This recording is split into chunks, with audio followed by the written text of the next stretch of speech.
Hello, hello la famille, ça dépend de l'endroit où vous vous trouvez, mais je vous dis bonjour quand même à ce moment-ci. Allez, je fais aujourd'hui une session, c'était une session d'avant-midi. Alors, comme d'habitude, suivant les normes et les règles strictes, le plan, le plan à utiliser, mon plan de trading, qui est spécialement les guides euh, dans ce monde perturbé, le monde perturbé du trading. Vous le savez vous-même.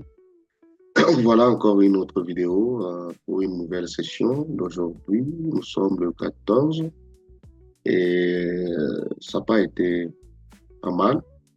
Et voilà, en respectant toujours ce que vous savez, suivant les règles, c'est-à-dire que la qualité des trades à prendre, en restant toujours collé aux mêmes stratégies que nous utilisons. Alors, je peux faire des trades. Comme vous le savez, je ne dépasse pas pour le moment. Néanmoins, pour le moment, je ne dépasse pas deux trades gagnants qui se suivent. Comme aussi pour les pertes, je ne dépasse pas deux. Voilà. Donc, nous sommes le quatrième jour de la semaine. Il me reste 15 jours dans cette semaine pour me reposer et voir les résultats de toute la semaine. Voilà donc le premier trade. Nous sommes là. Vous voyez déjà. Peut-être que vous n'allez pas voir les signaux, mais vous voyez là déjà. Ici, c'est quand le trade a clôturé à ce niveau-là. Donc, c'était un trade gagnant.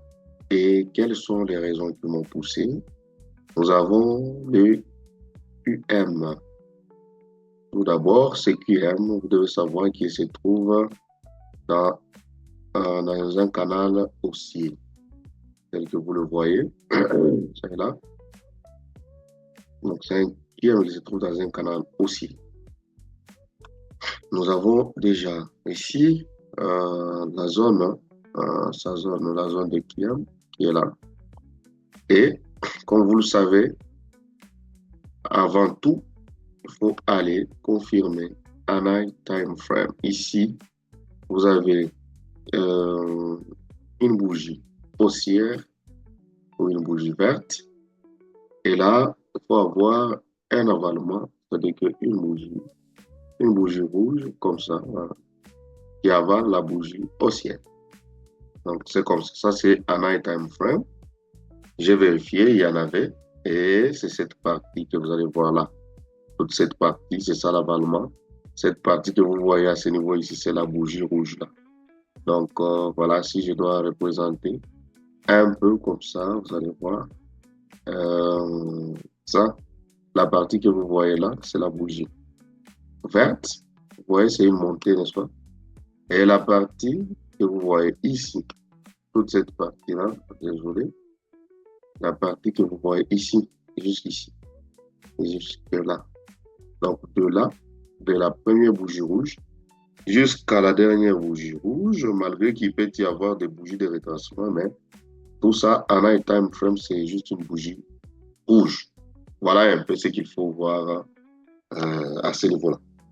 Donc, après avoir découvert, ici, nous sommes en M1 principalement. Vous allez en high time frame. Ici, ça peut être le M3 ou le M5. Donc, ce que j'ai appris, c'est toujours ça, ce que nous prenons et par expérience, c'est ce qui marche.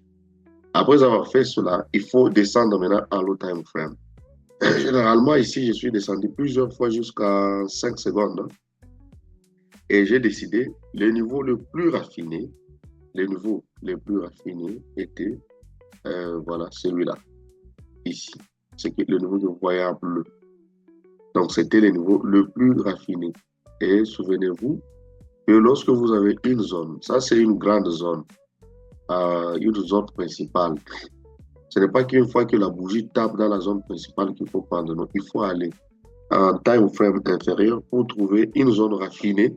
Et à partir de cette zone, vous pouvez prendre votre position. Et surtout pour mon cas, ce qui aime était dans un canal haussier tel que vous le voyez là. Donc, ça devient compliqué. Et quand vous voyez comme ça, il faut vraiment raffiner la zone et venir prendre vraiment à un niveau un peu très élevé. Et je vous assure, je suis allé plus loin, j'ai attendu qu'il atteigne au moins le dessus de la zone bleue.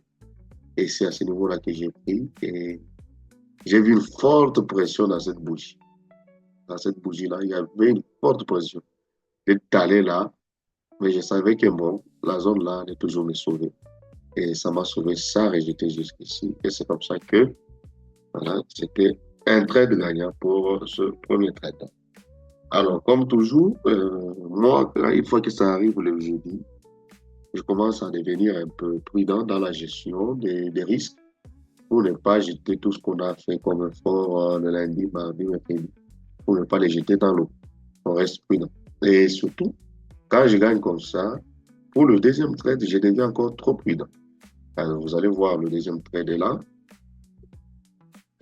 Dans le deuxième trade, ce qui s'est passé ici, c'est que bon, c'est quand même, je ne sais pas si je vais appeler ça un range, mais c'est un truc comme ça. Voilà. C'est un canal, c'est un canal qui essaie de stagner. Voilà. Et alors, donc ici d'abord, dans ce canal, nous constatons que, voilà, au départ ici, vous allez voir que c'est une tendance haussière. Généralement, c'est une tendance haussière. Et pour arriver là, voilà, ça commence un peu à ranger. Donc, nous sommes dans un range. Mais par la suite, ce que je remarque ici, on a ce canal qui est là. Voilà. Un petit canal qui vient d'être cassé. Le canal vient d'être cassé. Et vous allez voir ce qui m'a permis de, voilà, un peu de prendre ce trade. Ça devient quand même un peu dangereux parce que vous allez voir que je prie à cause de ça. Voilà. One, two, touch, breakout. C'est ça, n'est-ce pas? C'est pour ça qu'on dit, hein? One, two, touch, breakout. Je me demande ici, on ne peut pas écrire des... Il n'y a pas de numérotation ici. Oh là là. Ok. On va utiliser les stylos ici. Ok. Donc ici, one touch, two touch, then breakout. Le breakout, c'était juste, hein? Il n'est pas trop serré. Il n'est pas trop serré. Alors, ce qui est important ici, ce qui m'a permis, je savais que, bon, les choses commencent à changer, la tendance commence à changer parce que vous allez voir, je regarde ce qui m'a un peu effrayé. J'ai regardé ce mouvement-là. Pap, pap, pap. Il vient casser ce canal. Il n'a même pas retracé. Il vient directement jusqu'ici. C'est pourquoi j'ai utilisé l'intelligence d'aller prendre ce trade très très long. Parce que par chance, nous avons eu ce niveau-là qui est fraîche, qui n'a jamais été touché. Voilà, ce niveau-là. Et quand je le vis, je suis allé directement au time frame pour aller chercher un niveau le plus raffiné.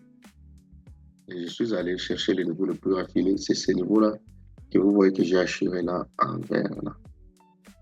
Et donc, il fallait maintenant être fort et attendre que cette bougie-là vienne. Déjà parce que j'ai vu dans cette bougie ici, trop de force. Je ne savais pas ce qu'il allait faire. Et aussi la mèche qu'il a laissée ici, je me disais que c'était dangereux. Malgré qu'il y a voilà, un round number ici quelque part. Mais bon, je trouvais toujours cela dangereux. C'est pourquoi j'ai attendu vraiment, j'ai attendu à ce que les prix arrivent justement et tapent dans mon niveau affiné. Et vous voyez vous-même comment est-ce que la bougie s'est clôturée. C'est là qu'elle s'est clôturée. Parce que vous voyez le timing ici. C'est déjà fini. Quand vous regardez le timing là, c'est déjà fini. Donc, si j'avais fait juste l'erreur de dire que voilà, je vais prendre à partir de ces niveaux ici. Je m'excuse. Un peu de tout là. Je vais prendre à partir de ces grands niveaux, les niveaux principaux. Ça allait être catastrophique. Donc, il faut toujours repérer les niveaux et aller en low time frame, trouver les niveaux, affiner et prendre et attendre les prix qu'il arrive là-bas. Ça ne vous coûte rien d'attendre, je vous dis. OK. Voilà un peu ce qu'a été l'analyse aujourd'hui pour ce trade et les raisons pour lesquelles, les raisons qui m'ont poussé de prendre, voilà, ce trade. Ainsi a été la journée.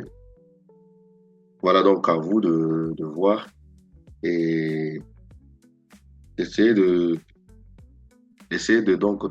m'écrire s'il y a des questions que vous avez. Ce qui est sûr, nous évoluons ensemble. Je vous montre comment est-ce que je suis en train de progresser sur ce chemin en tant que trader binaire. Donc voilà un peu ce que j'avais à partager aujourd'hui, les amis.